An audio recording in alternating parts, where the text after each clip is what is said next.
ترمذی کی حدیث ہے، حدیث نمبر 2312۔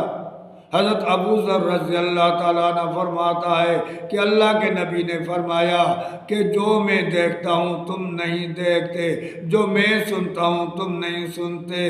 آسمان چڑچڑا رہا ہے، حالانکہ آسمان کا چڑچڑانا حق ہے، کیونکہ 4 انگلی جتنی بھی جگہ خالی نہیں ہے کہ ملائکہ اپنا سر سجدے میں رکھے ہوئے ہیں۔ جو میں نے دیکھا ہے اگر تم دیکھتے تو ہنسنا چھوڑ دیتے، روتے رہتے اور اپنے بیویوں کو بستر پر لطف اٹھانا چھوڑ دیتے اور میدانوں میں نکل جاتے اور اللہ سے استغفار کرتے رہتے۔ اور اس کے بعد حضرت ابو ذر رضی اللہ تعالیٰ عنہ فرماتا ہے کاش میں درخت ہوتا کہ لوگ مجھے کاٹ جاتے کہ میں اللہ کے عذاب سے بچ جاتا، کیونکہ اللہ کا عذاب